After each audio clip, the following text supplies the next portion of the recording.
Quero convidar os irmãos a abrirem a palavra do Senhor lá em Mateus, capítulo 14. Evangelho de Mateus, capítulo 14.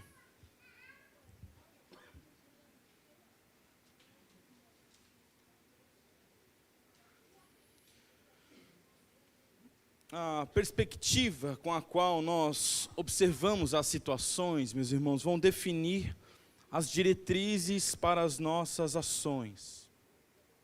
Quando nós observamos o mundo ao nosso redor pela perspectiva dos diversos ideais que compõem a sociedade, a gente acaba vivendo por esses ideais. Ainda que nós entendamos que somos cristãos. Se eu fico muito focado nos ideais que movem a sociedade, eu me torno parecido com aquilo. Mas quando a gente abre mão desses inúmeros conceitos que nos rodeiam e a gente passa a observar o mundo pela cosmovisão bíblica, então nós nos aproximamos do cumprimento da vontade de Deus para as nossas vidas. Toda a escritura, de Gênesis a Apocalipse, incluindo o texto dessa manhã, é centralizado em Jesus e nos ensina quem Ele é. E isso tem uma razão, isso tem um propósito, nos ensinar quem é o nosso Senhor, para que nós entendamos quem nós mesmos somos.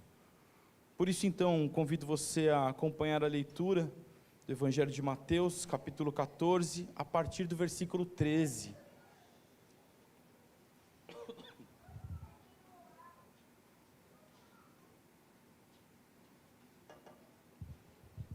O texto diz assim: Jesus, ouvindo isto, retirou-se dali num barco, para um lugar deserto à parte. Sabendo, as multidões vieram das cidades, seguindo-o por terra. Desembarcando, viu Jesus uma grande multidão. Compadeceu-se dela e curou os seus enfermos.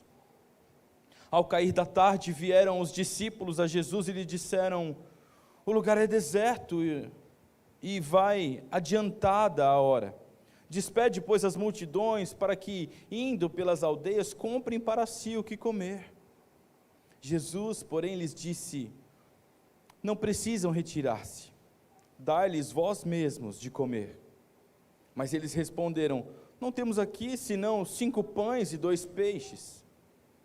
Então ele disse: trazei-mos. E tendo mandado que a multidão se assentasse sobre a relva, tomando os 5 pães e os 2 peixes, erguendo os olhos ao céu, os abençoou. Depois, tendo partido os pães, deu-os aos discípulos e estes às multidões. Todos comeram e se fartaram. E dos pedaços que sobejaram, recolheram ainda 12 cestos cheios. E os que comeram foram cerca de 5.000 homens, além de mulheres e crianças. Amém, até aí. Vamos orar mais uma vez? Obrigado, Senhor, pela leitura da Tua Palavra. Obrigado porque nós temos acesso a ela. E obrigado porque através dela também o Senhor se revela a nós. Pedimos a Tua bênção para a nossa manhã. Que o Teu Santo Espírito fale aos nossos corações. Molde-nos conforme o Teu querer, para que o Senhor seja honrado e glorificado em nós. Amém.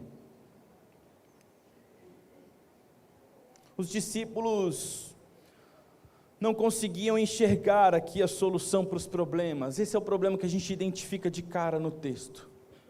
Os discípulos não conseguiram enxergar como eles solucionariam aquela dificuldade que se apresentava. É importante a gente frisar que, se você ler alguns versos antes, você vai ver que Jesus passa por um momento ali demasiadamente delicado, porque ele é informado a respeito da morte de João Batista, o seu parente. E então, por conta disso, ele decide se retirar para um lugar deserto, como diz o verso 13, que nós lemos, um lugar à parte. Ele queria ficar sozinho.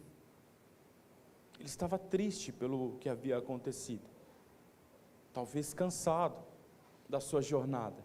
Ele precisava ter um tempo com um pai. E aí ele se retira.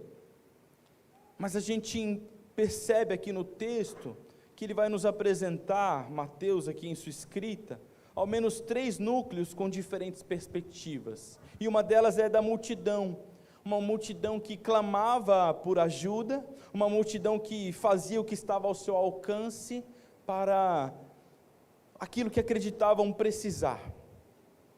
E a solução para eles seria continuar seguindo Jesus por onde quer que ele fosse, até que eles conseguissem de fato solucionar os seus problemas. Uma perspectiva individualista, de luta, sim, de batalha, de determinação, mas individualista. Eu não deixo Jesus ele está se retirando, mas eu vou atrás dele, porque ele precisa resolver o meu problema. Quando nós olhamos para a perspectiva de Cristo, nós vemos então um Deus de amor, um Deus que, embora estivesse passando por um momento demasiadamente delicado, resolve se retirar para ter um tempo a sós, para lidar ali com o luto de João Batista, para ter um tempo com Deus Pai. Ele olha aquele povo com compaixão. O texto vai dizer que ele se compadeceu. Talvez numa outra versão estava escrito que Jesus olhou para a multidão e teve compaixão dela. Talvez esteja assim na sua Bíblia. É um olhar de amor, um olhar de compaixão que tem aqui uma abnegação. Ele deixa de ter aquilo que ele mesmo estava desejando naquele momento e se dispôs a abençoar aquela multidão com a cura. Mas Jesus também propõe uma reflexão para os seus discípulos ali, para que eles possam enxergar além da situação. E então a gente olha para a perspectiva daqueles discípulos. Os discípulos também tiveram atitude de amor, também tiveram compaixão, porque eles previram que a multidão já estava ali há algum tempo, todos estavam ali atrás da cura, atrás de ouvir Jesus, mas não havia alimento e eles precisavam ir para casa, porque o lugar era ermo. Jesus despede o povo, assim ele vai dar tempo de eles passarem pela aldeia e vão poder comprar aquilo para comer para si mesmos. Um olhar de amor, de cuidado, um olhar de bom planejamento, não é? Organizado. Contudo, aqueles discípulos, eles não enxergaram além, eles observaram apenas pela perspectiva do realismo, e talvez eles tenham se esquecido do principal, que eles estavam na presença do Rei de todas as coisas, eles estavam na presença daquele que é a plenitude de tudo, de toda a criação, de tudo que existe. E quando nós focamos em nossas limitações, meus irmãos, nós não enxergamos as soluções para os nossos problemas, assim como aqueles discípulos. Porque talvez a gente olhe muito para a situação, talvez a gente olhe muito para a nossa própria capacidade, e a gente não enxergue uma solução para aquilo. A gente percebe nesse texto e em outros também, de modo muito claro, uma falta de convicção dos discípulos sobre quem de fato Jesus era. Um grande homem, de fato, um profeta, uma pessoa muito usada pelo Senhor Deus, isso com certeza, mas talvez não imaginassem que estavam diante do Rei do Universo, do Deus Filho, poderoso, e que estava presente quando todas as coisas foram criadas. Então é importante nós entendermos, meus amados irmãos, que não basta nós caminharmos perto de Jesus, a gente precisa ir além, nós precisamos crer em quem Ele é. Não basta nós nos achegarmos aqui à igreja, cantarmos algumas boas canções e fazermos alguns amigos, se no nosso dia a dia nós não cremos de fato que Jesus existe, que Ele é poderoso, que Ele ressuscitou, que Ele deixou uma clara promessa de que vai voltar para buscar a sua igreja, para estabelecer o seu reino eternamente. Nós precisamos entender isso, nós precisamos crer nisso, e isso precisa mover as nossas vidas. Tudo que envolve a nossa vida precisa girar em torno daquilo que nós cremos, senão não faz o menor sentido. Senão nós estamos apenas cumprindo com um compromisso estabelecido pela sociedade, de que uma vez por semana a gente vai a um templo religioso para nós agradecermos ao universo. É isso que as religiões fazem, e é por isso que o cristianismo não é uma religião, mas um estilo de vida, porque religião vem do latim religare, uma tentativa humana do homem se ligar a alguma divindade. Mas o Evangelho nos conta a história de um Deus que nos amou tanto, que Ele deixou a sua glória para nos resgatar, para nos dar oportunidade de vida, e vida eterna, vida abundante. É por isso que quando se entende quem Deus é na pessoa de Jesus, é necessário que perceba-se a clara necessidade de depositar nele a nossa fé, e de nutrir esta fé através de um relacionamento íntimo com Jesus, através de uma vida de leitura bíblica e de oração. Como eu disse, Deus se revela a nós também através das Escrituras, mas da maneira que Ele quer, da maneira que Ele quiser, mas via de regra, pela sua palavra, pelo nosso momento de oração. O Álvaro concorda com isso. Vocês ouviram? Vemos claramente um garoto escolhido por Deus ali, ó. Entendeu a mensagem da cruz aos 2 aninhos de idade. Por isso nós precisamos orar, meus irmãos, ter uma vida de oração, e essa vida de oração então dá as diretrizes para as nossas ações. Orar é agir. A oração, ela não é a abnegação da ação, ou a falta de olhar para a realidade, mas o ponto de equilíbrio, a busca da sabedoria e da força que conduz a uma prática direcionada por Deus. Quantas foram as vezes que nós nos apresentamos a Jesus, já dando as diretrizes para Ele do que fazer? Talvez tenha sido só eu, talvez você não, mas não foram poucas as vezes que eu me cheguei a Jesus e disse: Senhor, é isso aqui, ó, é só fazer isso aqui, então vamos, faça isso por mim. Como se Jesus Cristo fosse o gênio da lâmpada de Aladim. Alguém que enxerga tão mais à frente do que eu, e que a Bíblia garante lá na palavra de Deus em Romanos 8, que tudo coopera para o meu bem, para o bem daqueles que amam a Deus e a sua justiça. Eu amo a Deus e a sua justiça, então eu preciso entender que o que Ele faz coopera para o meu bem. Até aqueles momentos de aprendizado, em que se a gente pudesse, a gente não teria escolhido passar, não. Alguns momentos a gente vive, não é? E lá na frente a gente olha no retrovisor e fala: puxa vida, agora eu entendi, agora eu aprendi, agora eu amadureci por essa situação. E talvez Deus entendesse que, se não fosse por determinada situação, nós não aprenderíamos tão bem a lição. Um Deus que nos ama. Agora Jesus então mostra aos discípulos que a solução estava presente. Se eles não conseguiam enxergar a solução para os próprios problemas, Jesus estava ali então para mostrar para eles que a solução já estava ali, a solução já estava presente. Então Jesus dá a oportunidade para que esses discípulos refletissem a respeito da solução, e a gente percebe esses discípulos focados, não é, nas próprias limitações, ao invés de estarem focados na grandiosidade do poder de Deus. Eu imagino aquele momento, um ou outro conversando: puxa vida, Jesus falou que a gente mesmo dá o que comer, mas como é que vai ser? Eu nem sabia que a multidão ia vir, a gente só estava acompanhando Jesus, para Ele ficar aqui mais tranquilo, sozinho. Vou tirar da onde essa comida? Então, muitas das vezes nós agimos de forma parecida, e a gente se coloca diante do Senhor em oração, mas não acreditando, ou acreditando na frustração dos nossos próprios planos.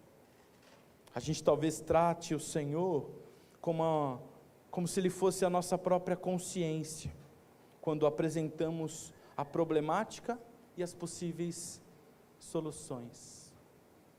Talvez é como se a gente estivesse orando, mas falando conosco mesmo, com o nosso eu interior, ao invés de estarmos debruçados, com o coração contrito, rasgando ele diante do rei, e falando: Senhor, eu não enxergo a solução para esse meu problema, mas o Senhor enxerga, o Senhor sabe qual é, então me ajuda a crer, ainda que não seja o momento de eu a viver, me ajuda a acreditar. É isso que o Senhor espera das nossas vidas, meus irmãos. É necessário que nós entendamos que a nossa oração, ela precisa ser feita com fé, sabendo que nós entramos sim com o natural, mas o Senhor resolve o que precisa ser resolvido através do sobrenatural. Nós somos presbiterianos, nós exercemos uma fé racional, isso significa que nós exercemos uma fé consciente, nós observamos as Escrituras, nós entendemos quem Deus é, mas isso não exime o fato de que Ele é Deus soberano, poderoso, é o Deus que cura cegos, paralíticos e coxos, é o Deus que transforma as nossas vidas, é o Deus que fez por você e por mim aquilo que nós não poderíamos fazer por nós mesmos, que nos deu vida eterna, que nos comprou a salvação, que nos justificou, é o Deus que nós cremos. Por isso é importante que você creia, assim como os discípulos perceberam naquele momento, quando Jesus então faz um milagre e multiplica aquele alimento. Você precisa acreditar que Jesus é a solução para todos os problemas da humanidade. Quando nós falamos sobre missões, academicamente falando, nós enxergamos que o Evangelho, ele é bom, ele todo para o homem todo. Ou seja, o Evangelho ele não resolve o meu problema religioso, na esfera espiritual, mas o Evangelho ele transforma a minha vida nas diversas esferas pelas quais eu vivo. O Evangelho muda a minha maneira de enxergar o meu trabalho, a maneira como eu executo as minhas funções. O Evangelho muda a perspectiva de como eu me debruço nos livros. O Evangelho muda a perspectiva com a qual eu me relaciono com as pessoas que estão ao meu redor. Ele transforma o homem todo, e os dias atuais têm tentado inserir, inclusive dentro da igreja, polarizações, têm tentado dividir a igreja, e por vezes nós caímos nisso, nós caímos nesses ideais do mundo pós-moderno, deste mundo, dessa sociedade construtivista, e nós passamos a nos dividir, sem nos lembrar que o que realmente importa é aquilo que mais deve nos unir, a nossa crença em Jesus o Cristo, nosso Senhor. A maturidade espiritual nos traz a conscientização de que essa jornada percorrida na vida cristã é uma jornada de equilíbrio em tudo. Daí a necessidade de vivermos uma fé, como disse, racional, mas que é baseada no sobrenatural, no Deus que pode todas as coisas. A minha fé não deve me deixar estagnado, mas deve me conduzir a proclamar as boas novas do Evangelho. Não é porque eu acredito que sou eleito, que vou permanecer sentado no meu sofá, porque eu não sei quem mais Jesus escolheu. Por isso eu preciso falar, por isso eu preciso pregar, por isso eu preciso dar testemunho, as pessoas precisam ver Jesus em mim, e eu preciso ser cada dia mais parecido com Ele, para que Ele seja honrado e glorificado através da minha vida, e para que eu não o envergonhe com as minhas ações. Percebe? É uma mudança de visão, uma virada de chave na nossa mente. O nosso Deus é o Deus soberano sobre tudo, e Ele faz o que lhe apraz. Naquele dia, resolveu então fazer com que milhares de pessoas se alimentassem com o que originalmente eram apenas 5 pães e 2 peixes. Milhares. 5.000 homens, o texto vai dizer, além das mulheres e crianças. Faz uma conta rápida aí na sua cabeça, faz uma suposição de que esses homens eram todos casados, a gente dobra o número. Você acha que o povo judeu tinha apenas um filho, como a nossa sociedade é atualmente? Faz aí vezes 3, 4, 5, 15. A gente não precisa ir longe, né? Quantos irmãos tinham seus avós? Dá para você ter uma média. A gente está falando de 2000 anos atrás. Olha quantas pessoas se alimentaram do milagre feito por Jesus, e o texto ainda vai dizer que daquilo que sobrou recolheram 12 cestos cheios. Racionalmente, não dá para entender, mas eu creio no Deus que faz o sobrenatural. O Deus que se revela na natureza, na sua criação, nas escrituras, nos ama e também se revela a nós de formas distintas, e a gente precisa entender isso. O Deus que fala conosco através das escrituras, mas que por vezes fala conosco também através do silêncio, nos ensina a partir disso. Pois bem, meus irmãos, diante de tudo isso que nós falamos, eu queria que você guardasse algumas verdades para o seu coração, a partir do que lemos na palavra do Senhor. A primeira delas é que a perspectiva, a percepção de quem Jesus é, transforma as nossas vidas. Se eu entendo de fato, preste atenção nisso, se eu entendo de fato quem Jesus é, a minha vida passa a ser transformada, constantemente, daqui até a volta dele, ou até o meu encontro com ele, o que chegar primeiro. A perspectiva de quem ele é, transforma as nossas vidas. É preciso crer racionalmente em um Deus das causas impossíveis, senão nada disso faz sentido, senão nós não precisamos orar, senão nós podemos excluir, viu, Valdir, o Valdir está lá fora, né, aquele grupo de oração, e a gente não exclui, a gente o alimenta diariamente, nosso grupo de oração, diariamente é levantada uma lista com pessoas que precisam de algo específico, que estão no nosso meio, e a gente faz isso porque cremos no Deus das causas impossíveis. E as nossas ações, meus irmãos, abençoarão muito mais pessoas se forem baseadas no poder de Deus, ao invés da nossa própria força e da nossa própria capacidade. Você pode ser alguém incrível, e eu acho que você é mesmo. Talvez você seja um baita de um profissional. Talvez você seja uma pessoa muito amistosa, talvez você toque música muito bem. Só que não é isso que abençoa pessoas. O que abençoa pessoas é quando você usa tudo isso baseado no poder de Deus. É quando você coloca Jesus à frente de tudo aquilo que você faz. E isso então alcança pessoas. Isso transforma vidas.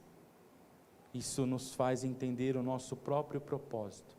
Nos ajuda a entender quem nós somos e o porquê somos. Que o Senhor abençoe a sua vida. Que Deus abençoe a sua família.